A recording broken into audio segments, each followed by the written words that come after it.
A potential hostile encounter with China now dominates the United States military planning and vice versa. What would a war look like? Who would win? Before we get to that, let's take a minute to explain why our military experts have decided to discuss this potentially very real and quite frankly, terrifying scenario.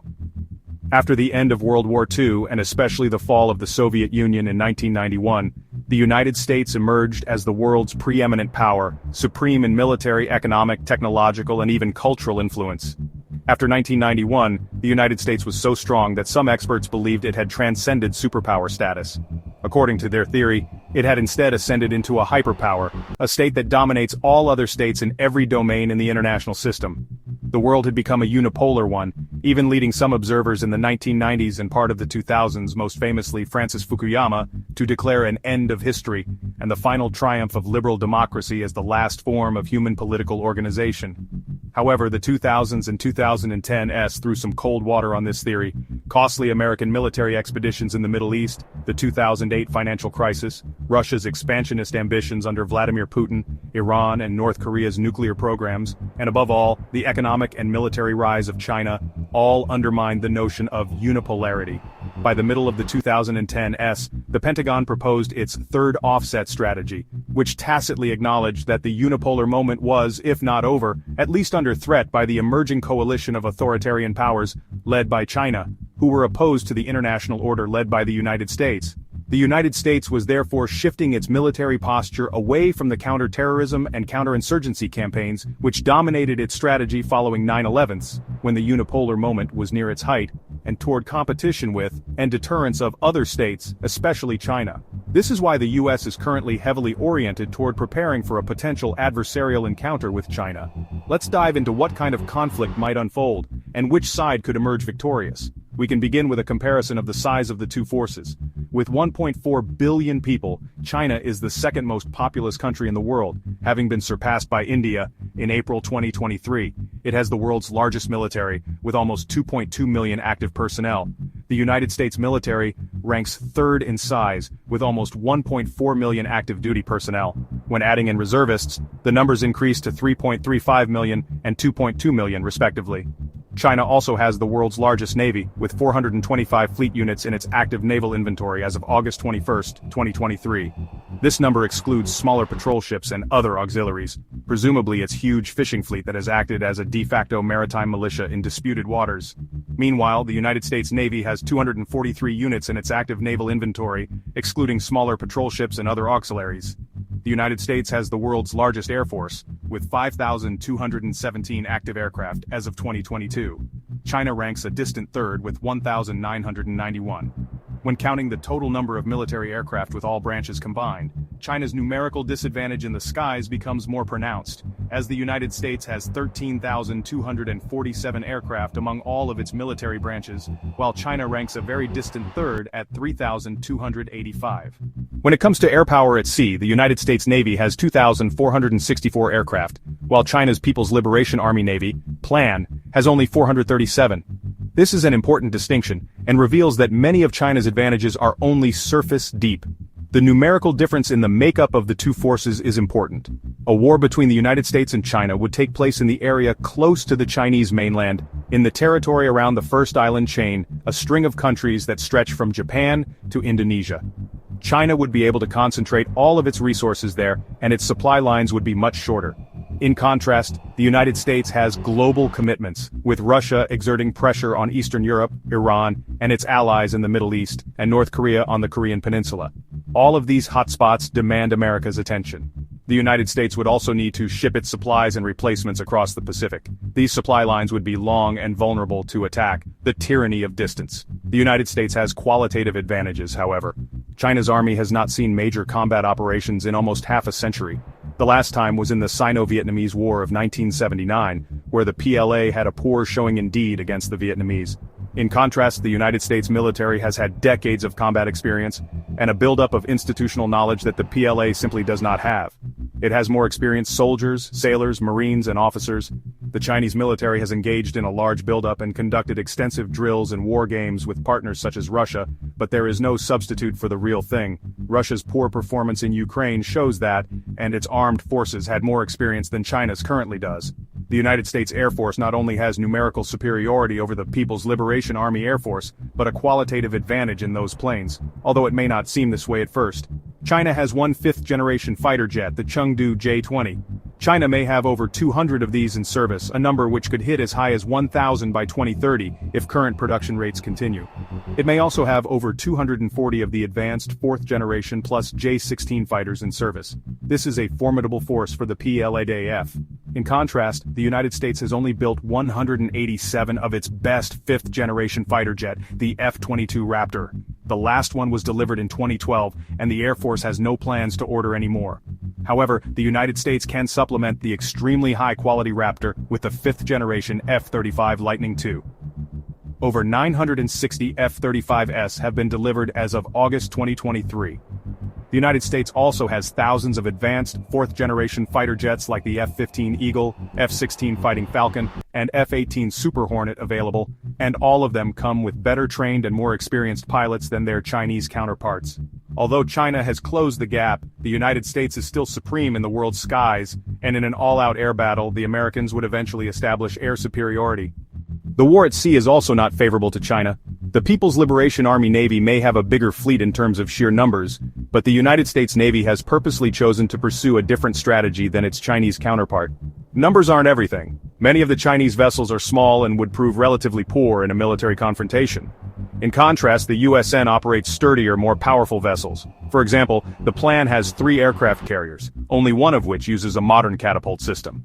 The USN has 11, all of which are more modern than the first 2 Chinese carriers. China has plans to make more aircraft carriers in the years to come, but as of now, the United States has a significant advantage. Additionally, China has a serious shortage of trained naval aviators. The plan is trying its best to catch up, but is still far short. As a conflict between the United States and China would mainly be fought in the seas and skies around the first island chain, with comparatively limited land operations, the traditional balance of power should favor the United States in a head-to-head confrontation. However, China has recognized this and has adapted with a strategy of anti-access/area denial, a 2/AD. One of the things that marked the United States' emergence as a supposed hyperpower following the end of the Cold War was its ability to project power anywhere on the globe within hours. Perhaps one of the best examples was the Navy SEAL raid on Osama bin Laden's compound in 2011. This complicated military operation occurred without the Pakistani government's knowledge, and there was little that Pakistan could do about it, except raise a protest afterward. After the end of the Cold War, the United States had no peer competitor in the international system, which could prevent it from using its military resources in the way it wanted. However, this began to change with China's military buildup. China's A2/AD strategy sounds complicated but is relatively simple. First, it is to deny its adversaries freedom of movement in the disputed region. Anti-access. To do this, it will utilize certain assets, especially cheap precision ballistic and cruise missiles, to destroy key targets in offensive strikes. The second leg of the strategy is to use defensive systems to deny the enemy the ability to operate in territory controlled by it, or other friendly powers. For example, China would try to use its stockpile of thousands of cheap ballistic missiles to destroy expensive American ships, especially aircraft carriers, bases, and long supply lines to prevent the United States from moving into disputed regions like the South China Sea or the Taiwan Strait. Cheap ballistic missiles destroying expensive carrier groups would not only prove deadly and costly, it would prevent the United States from being able to project its power into the first island chain and the Chinese interior. This is the opposite of what happened during the Third Taiwan Strait crisis in 1995-6, when the United States sent 2 carrier groups to the area.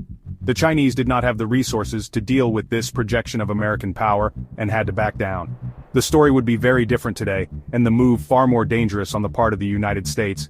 Chinese air and missile attacks on U.S. naval assets, supply lines and bases in Japan, South Korea, and even as far out as Guam would take advantage of the tyranny of distance to prevent the United States from being able to fight the war for the long haul.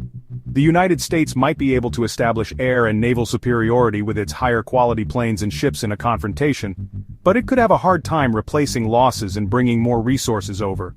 Meanwhile, China would be operating close to its own territory. The supply lines would be much shorter and easier to defend with its air and sea defense systems. and all of China's resources would be concentrated here. In addition to these kinetic assets, China has tried to develop its electronic and cybernetic warfare capabilities to further disrupt U.S. military capability. China's military buildup and its A2AD weapons has posed the most serious challenge to U.S. military might since the Cold War. It is why many experts believe that the United States is slowly but steadily losing its traditional military superiority in the Indo-Pacific region. To defeat China's A2/AD strategy, the Pentagon developed its third offset strategy. China hopes that the development of advanced A2/AD capabilities will deter the United States from even disputing its expansionist moves.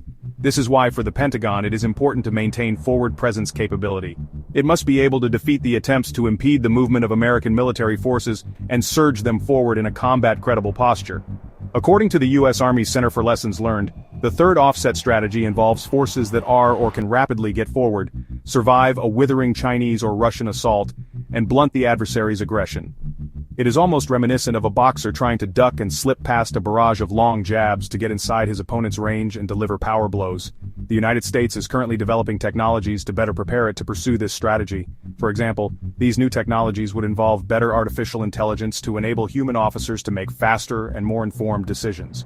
The integration of human and unmanned platforms, like the Sea Hunter autonomous drone ship, would also be a part of the third offset strategy. Other technologies like shipborne hypersonic missiles and the Helios laser system can also be considered part of the third offset strategy, as it is hoped that the laser will add a layer of protection to the U.S. Navy's ships from the Chinese ballistic and cruise missile threat. The laser is also ideal for countering drones. The first Helios laser began seeing service in the third quarter of fiscal year 2022, and the Navy requested $35 million in its 2023 budget for Helios systems when they will begin to become operational at sea. However, as dazzling as the third offset strategy technologies are, they are still works in progress. The United States neglected countermeasures against China's A2/AD strategy as it pursued its counterinsurgency and counterterrorism efforts in the War on Terror. Under current conditions, the United States military still uses many technologies and systems that are not as well designed to counter the strategy China is pursuing. China still cannot defeat the United States in a head-to-head military confrontation, but because of geography, it does not necessarily need to. All it needs to do is prevent the United States from projecting enough power past the first island chain to defeat its expansionist ambitions. As part of its strategy, American military bases in Japan would be targeted in the opening shots of the war, to destroy troops and equipment, prevent the stockpiling of supplies, and disrupt the United States strategy in the region. Air defense systems would take down some of the incoming missiles, but China has thousands in its arsenal, and its attacks would certainly do a great deal of damage. War games done at the Pentagon and defense think tanks have repeatedly confirmed these disadvantages. In a January 2023 scenario run by the Center for Strategic and International Studies, the United States, with the help of Japan and Taiwan, defeated an amphibious invasion of Taiwan, but the casualties were enormous, with losses in dozens of ships, hundreds of aircraft, and tens of thousands of military personnel, with the U.S. position on the international stage undermined for years afterward. China suffered heavily too. However, CSIS warned that deterrence needed to be strengthened immediately. Other war games were even less kind. A 2020 war game run by the Pentagon over Taiwan and other scenarios had the United States failing miserably because gathering ships, aircraft, and other forces in a way that would let them reinforce one another made them sitting ducks for Chinese missile attacks.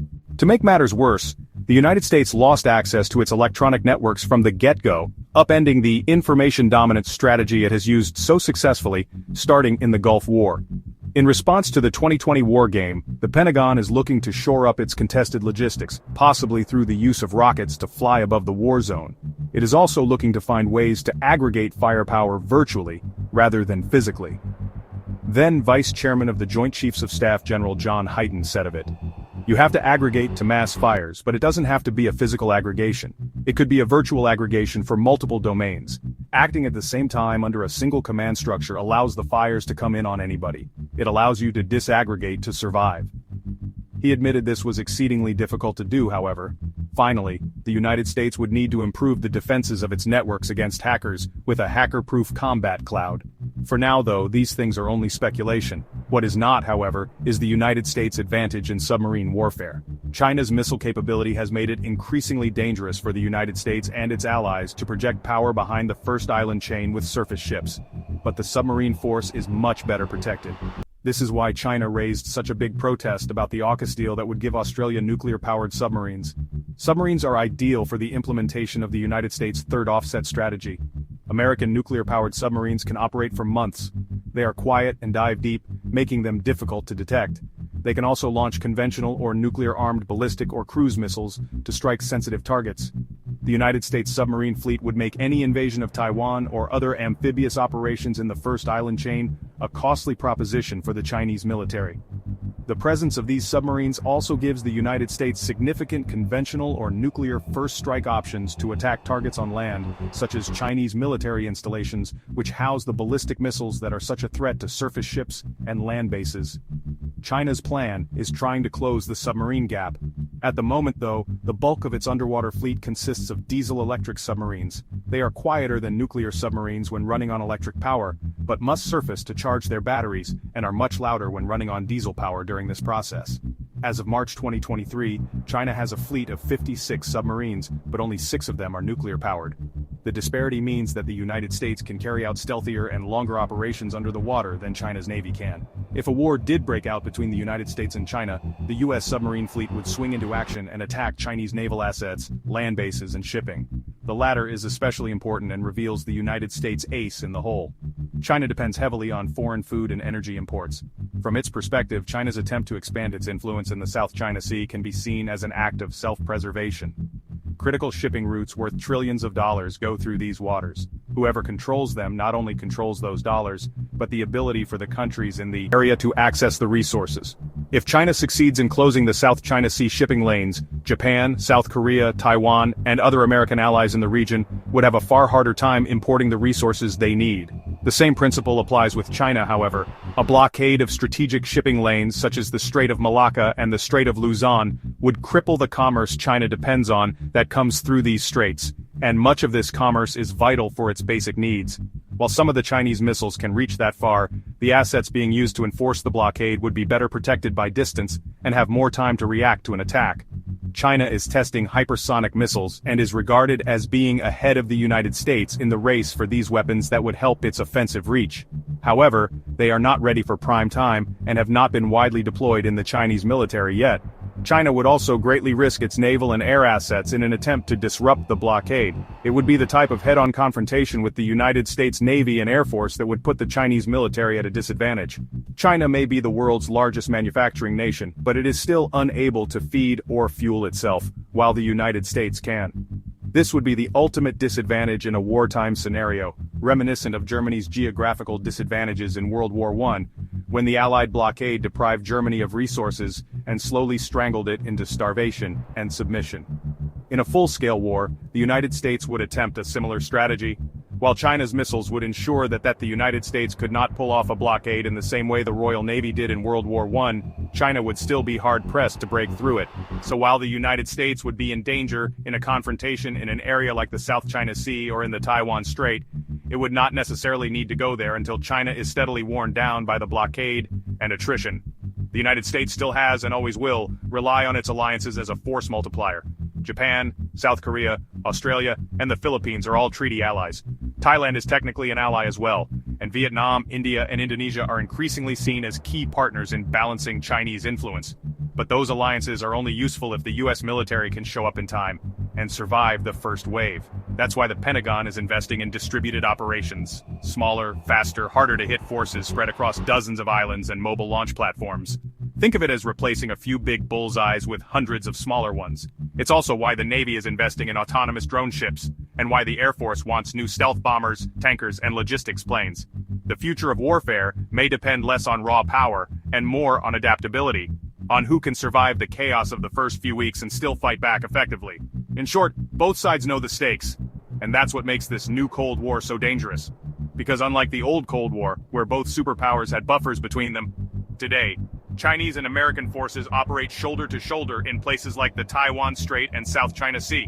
One miscalculation could spark something far worse. So the question is not just who would win, but whether we can avoid fighting at all.